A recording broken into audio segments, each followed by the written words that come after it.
theory of income determination was developed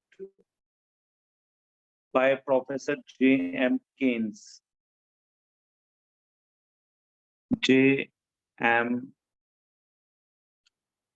Keynes, क्योंकि ये income determination की थ्योरी J.M. केन्स ने डेवलप करी थी, इसीलिए इस इक्विलिब्रियम या इनकम डिटर्मिनेशन की थ्योरी को हम लोग केनेजियन थ्योरी ऑफ इक्विलिब्रियम या केनेजियन थ्योरी ऑफ इनकम डिटर्मिनेशन के नाम से जानते हैं। तो प्रोफेसर J.M. केन्स का कहना ये था कि जहां पर इकोनॉमी में एग्रीगेट डिमांड का लेवल एग्रीगेट सप्लाई के इक्वल होगा, वहां इकोनॉमी इक्विलिब्रियम में पाई जाएगी, या उस जब एग्रीगेट डिमांड और एग्रीगेट सप्लाई दोनों एक दूसरे के इक्वल होंगे तो हम ये कहेंगे कि इकोनॉमी इक्विलिब्रियम में है। So the condition for equilibrium is when aggregate demand becomes equal to aggregate supply. अब एग्रीगेट डिमांड के दो कंपोनेंट होते हैं, एक C stands for consumption and I stands for investment.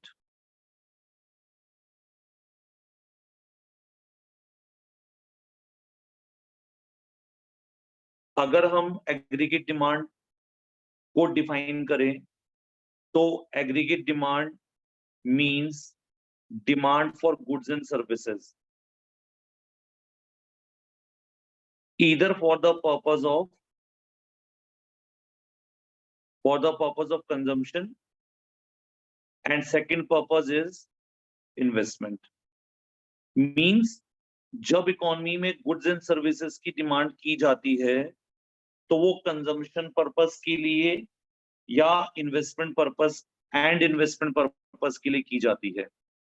तो अगर हम किसी भी इकोनॉमी में एग्रीगेट सप्लाई को एसर्टेन करना चाहते हैं तो हम कंजम्पशन और इन्वेस्टमेंट दोनों को आपस में ऐड कर दें, अगर दोनों का एग्रीगेट कर दें तो C plus I, that is consumption plus investment, will be equal to the aggregate demand, or aggregate demand would be equal to consumption plus investment. And the second term is aggregate supply. When we say aggregate supply, so aggregate supply is always equals to summation of C plus S, that is consumption plus saving. Because जो aggregate supply curve है, that is also the income curve, और income को हम लोग AS को हम लोग Y, यानी इनकम को हम लोग Y से रिप्रेजेंट करते हैं, तो हम ऐसा भी कहते हैं कि aggregate supply is equals to Y and aggregate supply or income is equals to consumption plus saving. Means कि जितनी भी इकोनॉमी में AS का लेवल होगा, एग्रीगेट सप्लाई होगी गुड्स एंड सर्विसेज की, उसको हम इकोनॉमी की इनकम या नेशनल इनकम कहेंगे। और जितनी भी इकोनॉमी में इनकम जनरेट होती है वो या तो लोग कंज्यूम करते हैं यानी कंजम्पशन एक्सपेंडिचर करते हैं, या इनकम में से वो सेविंग करते हैं, यानी इनकम या तो कंज्यूम हुई होगी या सेव हुई होगी। इसीलिए हम लिखते हैं aggregate supply that is income is always equals to C plus S, consumption plus saving. अब अगर हम ADAS को इक्वेशन 1 कहें, aggregate demand equals to C plus I को इक्वेशन 2 कहें, और aggregate supply equals to C plus S consumption plus saving को अगर हम थर्ड इक्वेशन कहें, और अगर हम अब सेकंड और थर्ड इक्वेशन को इस एडीएएस के अंदर या सब्स्टिट्यूट करें इक्वेशन नंबर 1 में एडी और एएस की वैल्यू, तो AD will be equals to C plus I and aggregate demand, aggregate supply will be equals to C plus S. तो C plus S हो गया आपका AS और C plus I हो गया आपका AD. तो aggregate supply equals to aggregate demand. अब इसमें कॉमन क्या है? इसमें कॉमन है C एंड C. अगर हम C और C को कैंसिल कर दें तो हम ये कहेंगे कि जहां पर सेविंग विल सी और सी कैंसिल हो गया तो क्या रह गया? When saving becomes equal to investment, यानी जहां पर सेविंग इन्वेस्टमेंट के इक्वल हो जाएं तो भी हम ये कहेंगे कि इकोनॉमी अपने इक्विलिब्रियम लेवल पर है. तो इकोनॉमी में इक्विलिब्रियम लेवल दो कंडीशंस में या दो तरह से मेजर किया जा सकता है.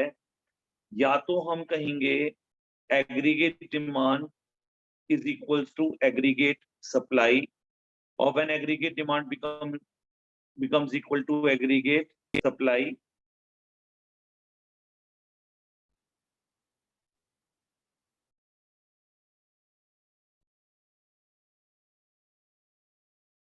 और दूसरा था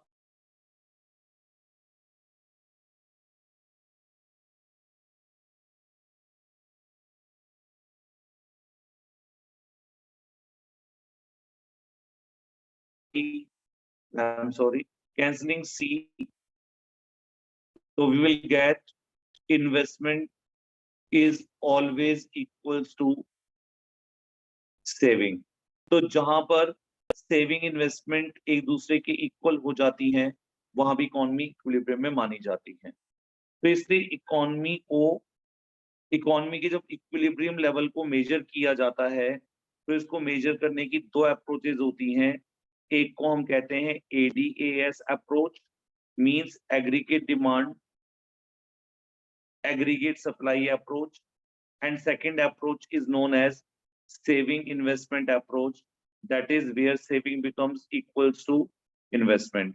तो इसको हम SI अप्रोच कहते हैं, इसको हम ADAS अप्रोच कहते हैं. तो इकोनॉमी में इक्विलिब्रियम को डिटरमिन करने के लिए ADAS या सेविंग इन्वेस्टमेंट अप्रोच का यूज किया जाता है.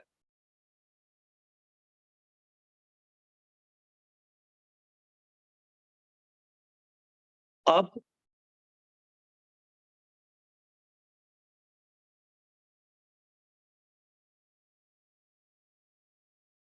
ये इक्विलिब्रियम लेवल बेसिकली होता क्या है? हम इतनी देर से ये बात कर रहे हैं कि इक्विलिब्रियम लेवल को असर्टेन करना है. तो इक्विलिब्रियम लेवल को डिटरमिन करने के लिए दो अप्रोचेज हैं, ADAS approach and saving investment approach. Basically what is equilibrium? देखिए, इक्विलिब्रियम एक ऐसी कंडीशन होती है जहां पर एग्रीगेट डिमांड जो कि गुड्स एंड सर्विसेज के लिए की गई है और एग्रीगेट सप्लाई जो डिजायर्ड लेवल ऑफ सप्लाई है, मींस एग्रीगेट डिमांड जो होती है वो इकोनॉमी के डिफरेंट सेक्टर्स की डिमांड होती है. Basically demand by household sector, demand by industrial sector यानी by firms, and demand by government. तो demand by household sector, firm and government is known as aggregate demand. क्योंकि macro level पे हम economy में three sector को domestic level पे पढ़ते हैं, household sector, firms and government sector. तो demand by household and firm and government sector is known as aggregate demand. और जितनी aggregate demand होगी goods and services की, उतनी सप्लाई भी इकोनॉमी के अंदर होनी चाहिए। तो हम इकोनॉमी के अंदर supply of goods and services जितनी करते हैं उसको हम लोग एग्रीगेट सप्लाई कहते हैं। और फर्म्स जितनी सप्लाई कर पाती हैं उतनी ही उनकी इनकम होती है। तो सप्लाई, क्योंकि aggregate supply of goods and services है, और जितनी इकोनॉमी में सप्लाई होगी उतनी इकोनॉमी के अंदर इनकम होगी। तो इसीलिए हम ये कहते हैं कि इकोनॉमी में अगर हमें बैलेंस मेंटेन करना है, सुनते जाइएगा, अगर हमें इकोनॉमी के अंदर बैलेंस मेंटेन करना है तो हमारा इनकम का लेवल जो है और जो डिमांड का लेवल है वो दोनों आपस में बराबर होने चाहिए। यानी जितनी इकोनॉमी के अंदर सप्लाई यानी इनकम जनरेट हो रही है, that is equals to Y, उतनी ही इकोनॉमी के अंदर एग्रीगेट डिमांड होनी चाहिए। लेकिन अगर हम ऐसा पाएं कि एग्रीगेट सप्लाई एग्रीगेट डिमांड की इक्वल हो जाएं, तो हमारी इकोनॉमी में बैलेंस पाया जाएगा, इन इकोनॉमी में स्टेबिलिटी होगी, इनस्टेबिलिटी नहीं होगी। अब ये स्टेबिलिटी बेसिकली क्या है? स्टेबिलिटी का मतलब है कि इकोनॉमी में ना तो इन्फ्लेशन होगा, इन्फ्लेशन का मतलब है कीमतों का persistent rise in price of the goods and services, inflation, and persistent fall in the price of goods and services known as deflation.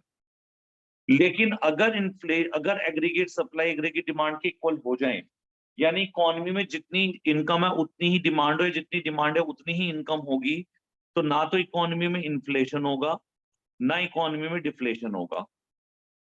लेकिन अगर इकोनॉमी के अंदर एग्रीगेट सप्लाई ज्यादा हो जाए और एग्रीगेट डिमांड कम रह जाए, यानी इनकम लोगों के पास ज्यादा है और डिमांड इकोनॉमी के अंदर कम है, तो इन दैट केस इकोनॉमी में डिफ्लेशन होगा। क्योंकि जब एग्रीगेट सप्लाई ज्यादा होगी और डिमांड कम होगी तो सप्लायर यानी फर्म्स के पास बल्क में stock of goods and services, bulk में अवेलेबल होंगे गुड्स, बहुत ह्यूज क्वांटिटी में। और जब उनके पास बल्क क्वांटिटी ऑफ गुड्स बच जाएगी डिमांड की डेफिशिएंट होने की वजह से, तो जो सप्लायर हैं उनको अपनी प्राइसेस को कम करना पड़ेगा, कम कम और कम करना पड़ेगा, जब तक कि इकोनॉमी में डिमांड का लेवल वो अचीव नहीं कर लेते।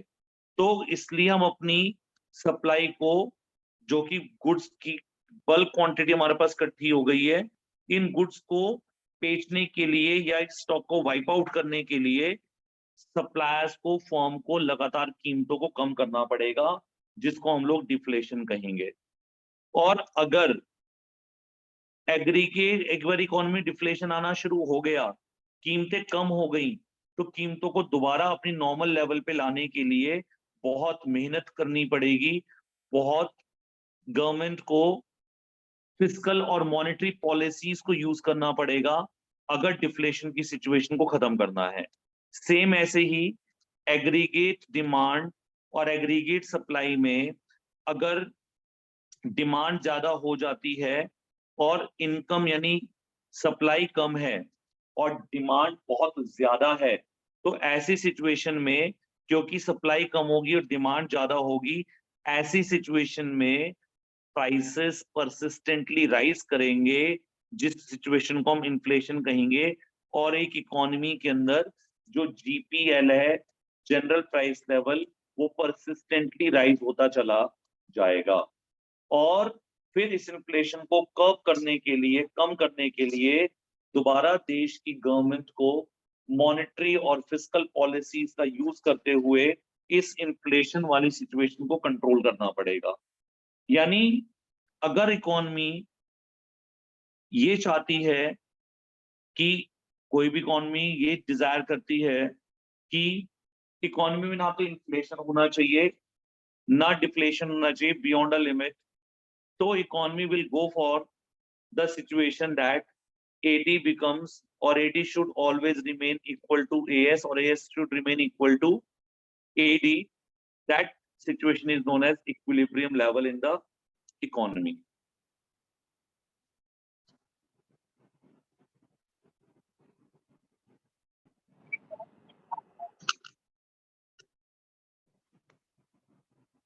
जब हम इक्विलिब्रियम डिटर्मिनेशन करते हैं तो हमारे पास दो अप्रोचेस अवेलेबल होती हैं। एक को हम कहते हैं ADAS अप्रोच और सेकेंड अप्रोच को हम कहते हैं saving investment approach.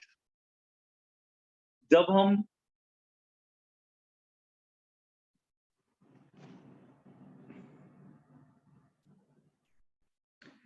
Aggregate demand और एग्रीगेट सप्लाई, सेविंग और इन्वेस्टमेंट की बात करते हैं तो यहां एक बात समझनी होगी आपको। एक टर्म होती है एक्स एंटे और एक टर्म होती है एक्स पोस्ट। एक्स एंटे का मतलब होता है प्लान्ड और एक्स पोस्ट का मतलब होता है एक्चुअल। जब हम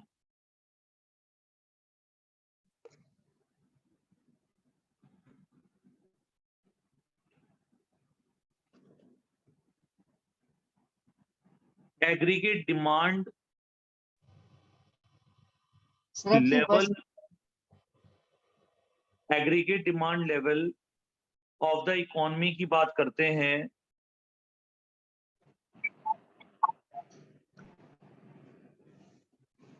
इकोनॉमी में दो वर्ड यूज होते हैं, एक एक्स एंटे और एक एक्स पोस्ट। एक्स एंटे का मतलब होता है प्लान्ड और एक्स पोस्ट का मतलब होता है एक्चुअल। जब हम अपने इक्विलिब्रियम लेवल को स्टडी करते हैं तो हम aggregate demand, aggregate supply, saving और इन्वेस्टमेंट, ये जो चार हमारे कॉन्सेप्ट हैं, ये चारों कॉन्सेप्ट या चारों टर्म को हम planned aggregate demand, planned aggregate supply, planned saving, planned investment मानते हैं। यानी हम एग्रीगेट डिमांड को एक्स एंटे डिमांड, एग्रीगेट डिमांड कहेंगे, सप्लाई को हम एक्स एंटे सप्लाई या एग्रीगेट सप्लाई कहेंगे। ऐसे ही हम सेविंग को एक्स एंटे सेविंग और इन्वेस्टमेंट को हम एक्स एंटे इन्वेस्टमेंट कहेंगे। यानी इकोनॉमी पहले ही ये जज करना चाहती है कि प्लानिंग के बेसिस पे देखा जाए तो हमारी इकोनॉमी का इक्विलिब्रियम लेवल कहां पर असर्टेन होना चाहिए। तो इसलिए हम यहाँ पर एक्चुअल ADAS को और एक्चुअल सेविंग इन्वेस्टमेंट को कंसीडर नहीं करते हैं। हम अपने कॉन्सेप्ट में ADAS सेविंग इन्वेस्टमेंट को एक्स एंटे मानकर यानी प्लान्ड सेविंग मान करके चलते हैं। जब ये अप्रोचेस यूज की जाती हैं तो इस अप्रोच के अंदर कुछ एजम्पशंस होती हैं।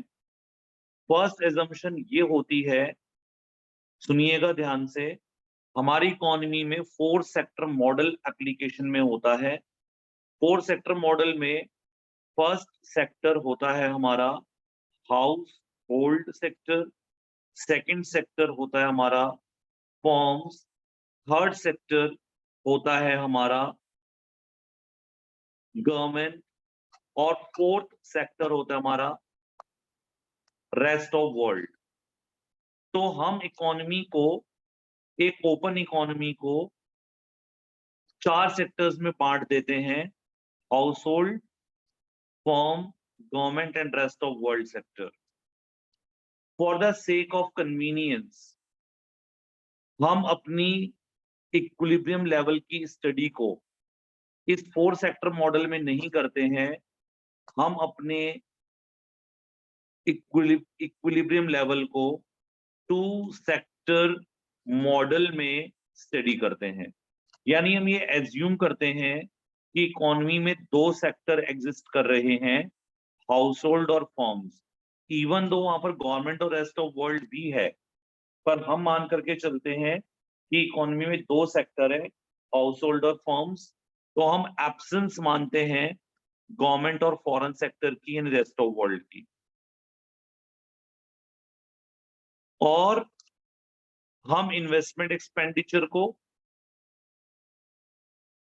बात को ध्यान से सुनेंगे, एक तो planned AD, planned AS, planned saving और प्लान्ड इन्वेस्टमेंट है, दैट इज एक्स एंटे,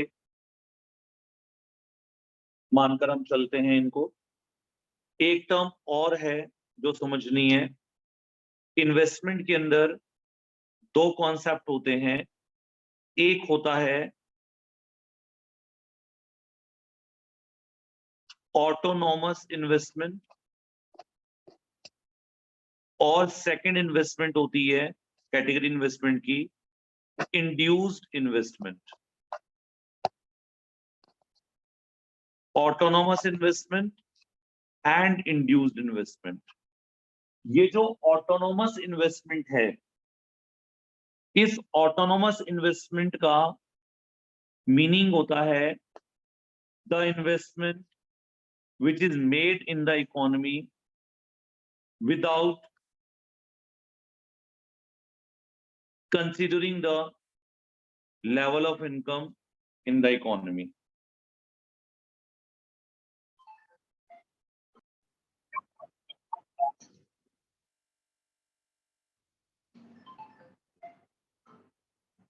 तो हमारी इन्वेस्टमेंट 2 पार्ट में डिवाइड होती हैं, एक होती है ऑटोनॉमस और एक होती है इंड्यूस्ड। इंड्यूस्ड इन्वेस्टमेंट प्रोड्यूसर या फर्म्स के द्वारा की गई वो इन्वेस्टमेंट होती है जो इनकम इन्फ्लुएंस्ड होती हैं, यानी इनकम से इन्फ्लुएंस या इनकम को कंसीडर करते हुए या प्रॉफिट मोटिव को कंसीडर करते हुए की जाती है। अब एक इंडस्ट्री तभी तो इन्वेस्टमेंट करेगी जब उसको इन्वेस्टमेंट में प्रॉफिट नजर आएगा। तो ऐसी इन्वेस्टमेंट जो प्रॉफिट मोटिव से की जाती है वो इंड्यूस्ड इन्वेस्टमेंट है, जो कि प्राइवेट सेक्टर करता है। लेकिन कुछ इन्वेस्टमेंट इकोनॉमी के अंदर ऐसी होती हैं जो कि प्रॉफिट मोटिव से नहीं की जाती हैं, लेकिन इकोनॉमी में सोशल वेलफेयर के ऑब्जेक्टिव को अटेन करने के लिए की जाती हैं। तो जनरली ये इन्वेस्टमेंट गवर्नमेंट सेक्टर करती है। तो जब हम इन्वेस्टमेंट पढ़ते हैं तो उसके 2 फीचर हैं, एक तो वो प्लान्ड इन्वेस्टमेंट होगी और दूसरा वो इन्वेस्टमेंट ऑटोनॉमस होगी, ना कि इंड्यूस्ड। तो सेकंड assumption है investment expenditure is autonomous expenditure, not the induced investment. Next है, क्योंकि हमने कहा कि एडीएएस इक्वल करने हैं, तो हम पहले ये मानकर चलते हैं कि इकोनॉमी के अंदर प्राइस लेवल कांस्टेंट है, यानी ना तो इकोनॉमी में इन्फ्लेशनरी प्रेशर्स हैं, ना ही इकोनॉमी में डिफ्लेशनरी प्रेशर्स हैं। दोनों, ना तो इन्फ्लेशन की सिचुएशन है ना डिफ्लेशन की सिचुएशन है, और दोनों एडीएएस इक्वेट करेंगे तो प्राइस लेवल इकोनॉमी उस समय कांस्टेंट चल रहा होगा। तो constant price level is assumed.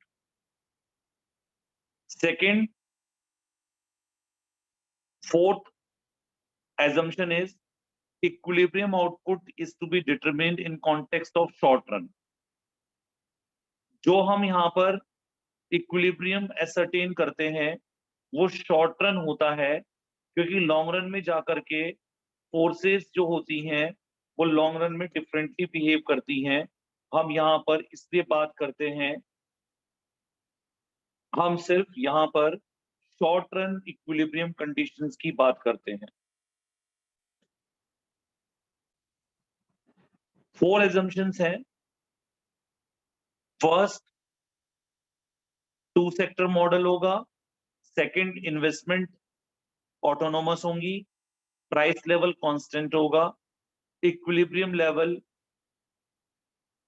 Determination short run context में की जाएगी, ना कि लॉन्ग रन कॉन्टेक्स्ट में की जाएगी।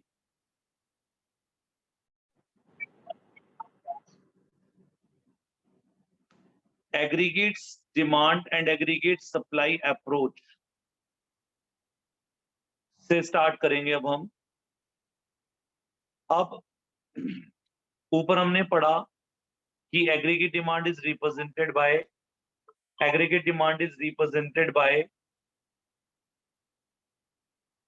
C plus I, that is consumption plus investment.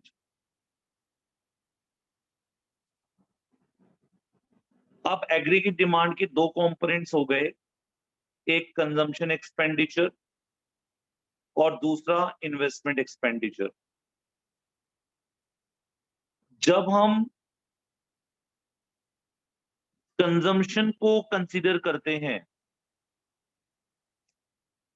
तो consumption expenditure or the level of consumption in the economy is directly influenced with the level of income, or in simple terms we can say there is a positive relation between level of income and level of consumption in the economy.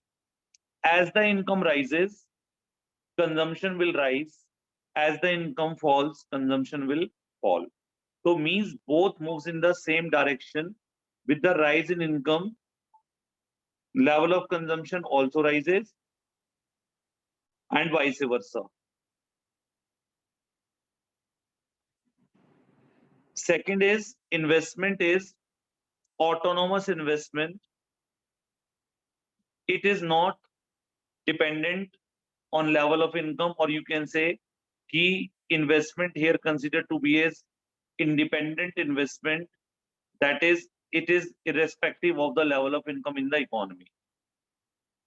Means consumption is dependent on level of income or is influenced directly with the level of income, whereas investment expenditure is autonomous investment which remains constant, generally done by the government sector with the objective of social welfare. So the level of investment remains constant because it is autonomous investment. Induced investment ही होती है पर वो form sector करती है। हम यहाँ पर अपनी एजम्पशन में इन्वेस्टमेंट को ऑटोनोमस इन्वेस्टमेंट मानकर चलते हैं और इंड्यूस्ड इन्वेस्टमेंट को कंसीडर नहीं करते हैं। जब हम ADAS अप्रोच को प्रेजेंट करते हैं तो इसके अंदर 2 स्टेप्स होते हैं। एक होता है with the help of schedule and second होता है with the help of diagram. तो अब अगर हम एग्रीगेट ADAS अप्रोच को पहले समझें तो हम उसको पहले एक शेड्यूल के फॉर्म में समझेंगे। First is level of employment. अब थोड़ा सा बात को ध्यान से सुनिएगा, कुछ इंपॉर्टेंट या जनरल टॉक्स होती हैं जिसमें हम ये कहते हैं कि इकोनॉमी में जितनी भी इनकम जनरेट होगी वो एक इकोनॉमी की लेवल ऑफ एम्प्लॉयमेंट के ऊपर डिपेंड करेगा। तो हमने पहले कॉलम में नंबर ऑफ पीपल एम्प्लॉयड और एम्प्लॉयमेंट इन लैक्स ले लिया कि if the level of employment is 0, if the level of employment is 10 lakhs, if the level of employment is 20 lakhs, if the level of employment is 30 lakh, 40 lakh, 50 lakh, 60 lakh and so on.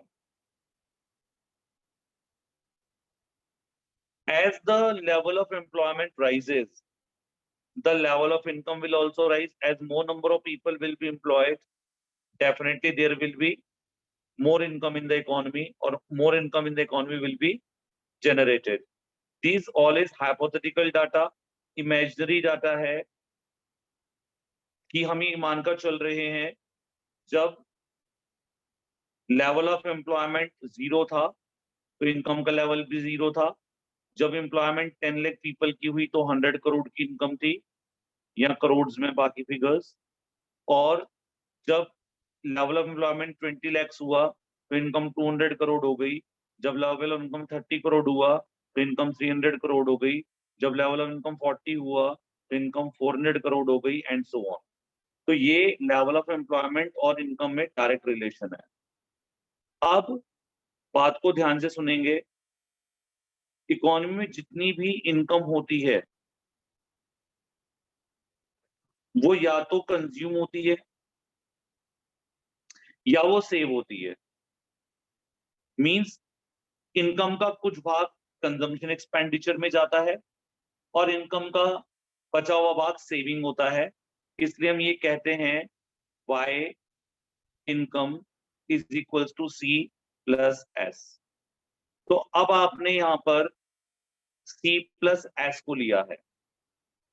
अब पहला point, जब level of income zero था तो consumption का level 40 क्यों है?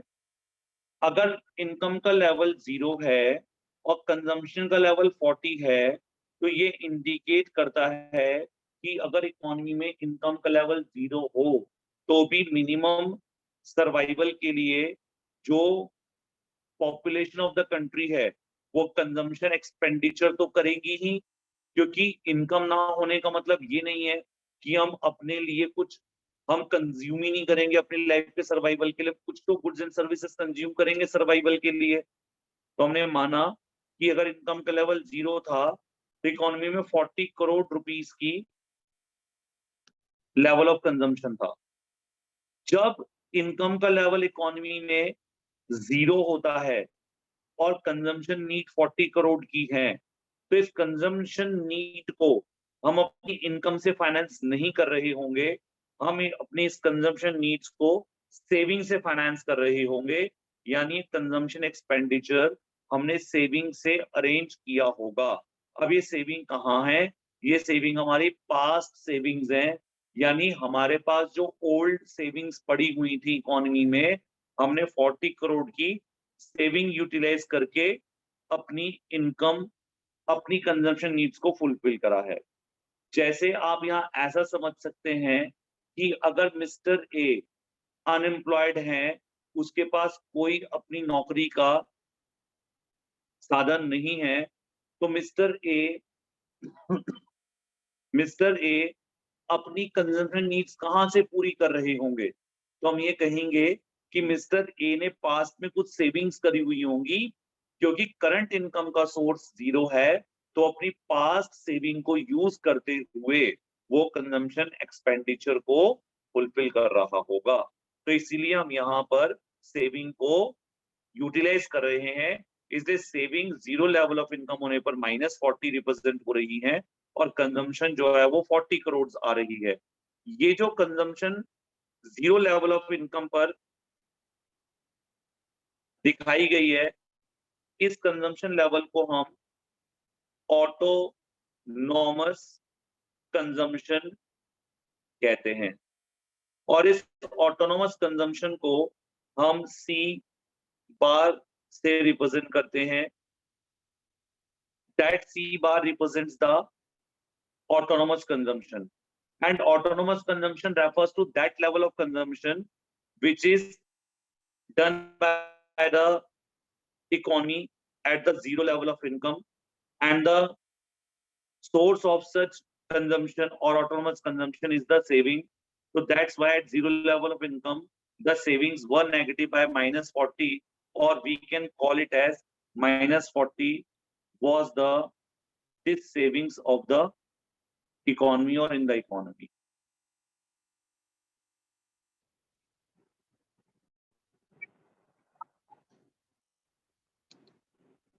अब ये जो इन्वेस्टमेंट का लेवल है, इस इन्वेस्टमेंट को हमने अभी ऊपर ऑटोनोमस इन्वेस्टमेंट कहा था। याद रखेंगे, autonomous investment remains same irrespective of the level of income. तो आप लेवल ऑफ इनकम को बॉदर नहीं करें, आप यहाँ पर इन्वेस्टमेंट को जब मार्क करेंगे तो at any given level of income the investment remains at 40 crore.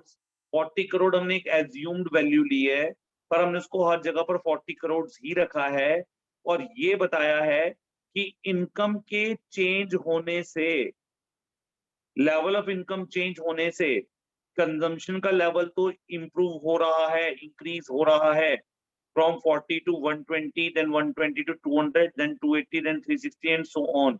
Because income and consumption are directly related to each other. As the level of income rises, level of consumption also rises, but not the level of investment will rise with the rise in the level of income, since it is a autonomous investment and it has nothing to do with the level of income in the economy. अब अगर हमने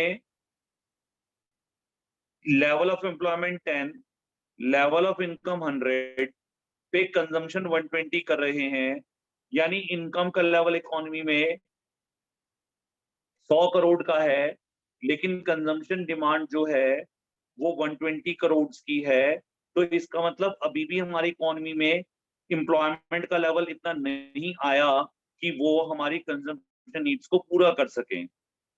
तो हमें अपनी 20 करोड़ की जो consumption level हमारा shortfall पड़ रहा था, उसको हमने इनकम से फाइनेंस ना करके अगेन 20 करोड़ को हमने अपनी सेविंग्स में से यूज किया होगा।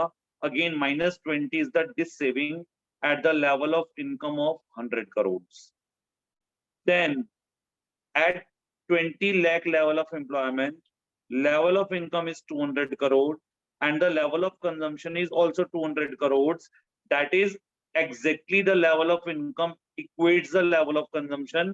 Hence the economy has having no savings, neither positive nor dis-savings, because whatever we have consumed, that is equals to income, or the whole income has been consumed and there were no savings in the economy.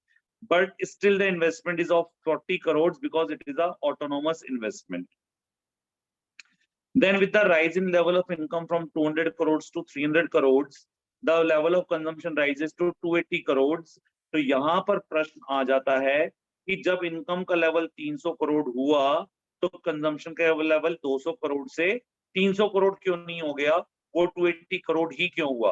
क्योंकि जब level of income increase होता है और consistently rise होता है, तो एक level of income के बाद हमारी कंजम्पशन का जो लेवल है वो इनकम से कम हो जाता है, यानी income rises at a faster rate than the rise in the level of consumption, means people are now tend to make the saving in the economy, means out of 300 crores the consumption level was 280 crores and remaining 20 crores were saved in the economy by the people of the country.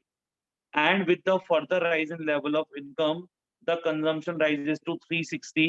आप इसको ऐसे याद रखिएगा, जो consumption का level है वो 80 80 80 से बढ़ाना है, 40 से 120, 80 बढ़ाया, 120 प्लस 80 200, 200 प्लस 80 280, 280 प्लस 80 360, 360 प्लस 80 440।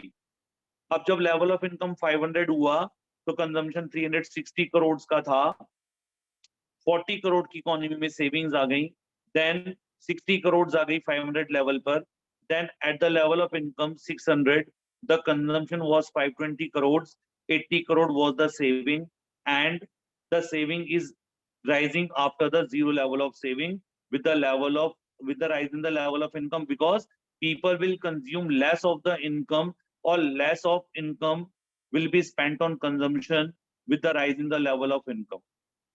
हम ऐसा कह सकते हैं कि जो मार्जिनल प्रोपेंसिटी टू कंज्यूम है वो इकोनॉमी की जो एवरेज, जो आपकी प्रोपेंसिटी टू कंज्यूम है वो डिक्लाइन हो रही है, यानी लोग अपनी इनकम का लेसर पोर्शन अपनी कंजम्पशन पे स्पेंड कर रहे हैं, इसलिए इकोनॉमी में सेविंग्स आ गई है।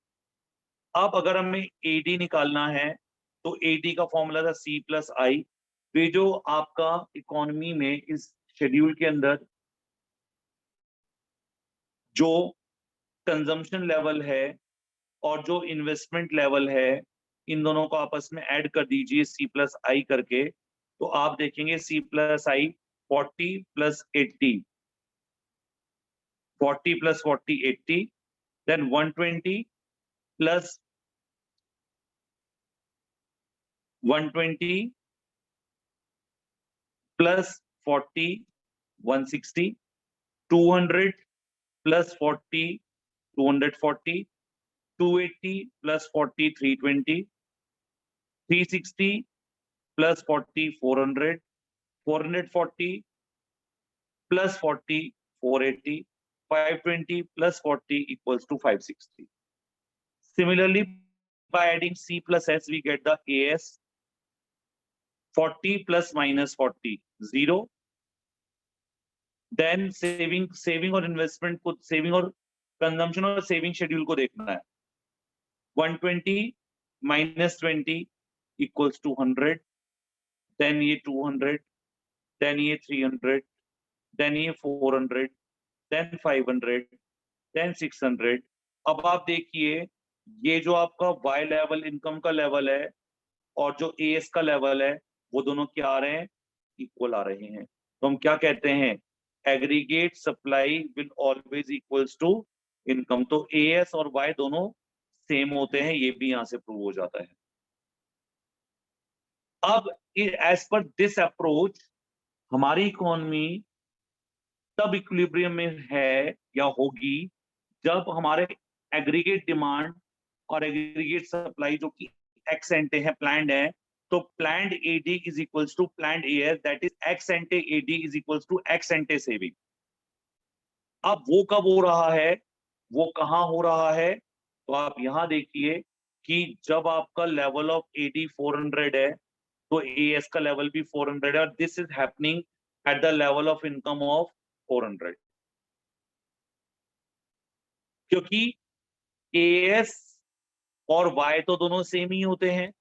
तो एग्रीगेट जो हमारा लेवल ऑफ इनकम है वो 400 है हमारा,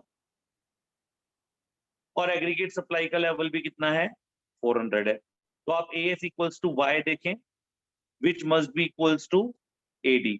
तो एडी का लेवल कितना हो गया जहां पर 400। तो इकोनॉमी 400 लेवल ऑफ इनकम पर इक्विलिब्रियम में है, क्योंकि एडी एएस के इक्वल है, ना तो इन्फ्लेशन है इकोनॉमी में ना डिफ्लेशन है।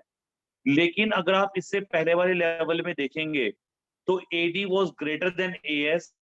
आप देख सकते हैं एडी 80 है, एएस 0 है, एडी 160 है, एएस 100 है, एडी 240 है, एएस यानी इनकम 200 है, एडी 320 है, इनकम 300 है। तो यहाँ एग्रीगेट डिमांड एग्रीगेट सप्लाई से ज्यादा आ रही है, तो ऐसी सिचुएशन में इन्फ्लेशन आएगा, आई लिख रहा हूं मैं आपको।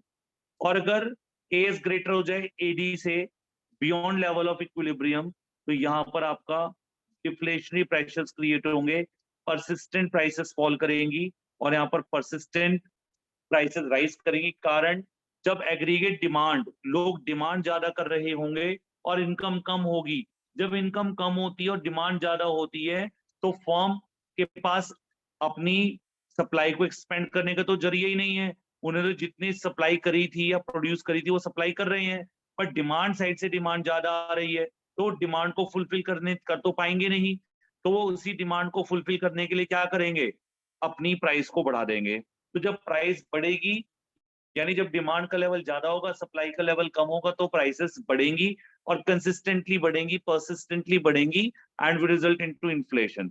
एंड वाइस वर्सा, अगर आपकी सप्लाई ज्यादा हो जाए, इनकम ज्यादा हो जाए, डिमांड कम हो जाए, तो लोग डिमांड कर रहे हैं कम, लोगों की इनकम है ज्यादा, तो यहाँ पर स्टॉक पाइल अप होगा और स्टॉक को क्लियर करने के लिए सप्लायर्स को अपनी कीमतों को परसिस्टेंटली फॉल करना पड़ेगा, that is known as deflation. तो ये आपका एडीएएस अप्रोच का शेड्यूल है।